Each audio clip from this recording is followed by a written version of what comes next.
15મી August પહેલાં દેશભરમાં તિરંગા યાત્રા કરવાની શરૂઆત કરવામાં આવી રહી છે। તેવામાં આજરોજ સાવલી તાલુકાના ભાદરવા ગામમાં પણ હર ઘર તિરંગા યાત્રા કાઢવામાં આવી, જેમાં ભાદરવા પ્રાથમિક શાળાના વિદ્યાર્થીઓને તથા કન્યા શાળાની વિદ્યાર્થીઓની સાથે લઈ કુમાર શાળાની તિરંગા યાત્રાની શરૂઆત કરવામાં આવી, જેમાં ભાદરવા ગામમાં બીજેપીના કાર્યકર્તાઓ સાથે મોક્ષી રાણિયા પરથમપુરા, નટવરનગર, વાંકાનેર ગામના પક્ષના કાર્યકર્તાઓએ પણ હાજરી આપી હતી અને આ યાત્રા ભાદરવા ગામમાં ભારત માતા કી જયના ઉદ્ઘોષ સાથે દરેક બાળકો અને કાર્યકર્તાઓમાં હાથમાં તિરંગો લઈ ફેરણી કરવામાં આવી। વધુમાં દેશના દરેક નાગરિકના દેશપ્રેમની ભાવનાનો પસાર થાય તે હેતુસર આ રેલી ગામમાં ફેરવવામાં આવી।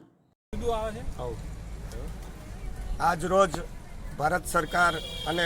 માન્ય વડાપ્રધાનના આહવાનથી આજે તિરંગા યાત્રાનું ભાદરવા ગામે આયોજન કરેલું છે, જેમાં દેશભક્તિ સાથે બાળકો અને ગામ લોકો જોડાય અને તિરંગા યાત્રા નીકળી અને ભારતમાં એક તિરંગા રૂપી આખું વાતાવરણ થાય અને દેશભક્તિમય વાતાવરણ લાગે, એના અનુસંધાને માન્ય વડાપ્રધાન, માન્ય ગૃહપ્રધાન અને ભારત સરકારથી આ જે યાત્રાનું આયોજન કર્યું છે, એમાં ખૂબ જ સરસ રીતે ગામના વિદ્યાર્થીઓ, શાળાના શિક્ષકો, અમારા આગેવાનશ્રીઓ, પ્રમુખ મહામંત્રી અને ભારતીય જનતા પાર્ટીના આગેવાનો, ગામજનો અને વિવિધ સરકારી સંગઠનના આગેવાનો થઈ અને આજરોજ અમે ખૂબ જ સરસ રીતે તિરંગા યાત્રા કાઢી છે।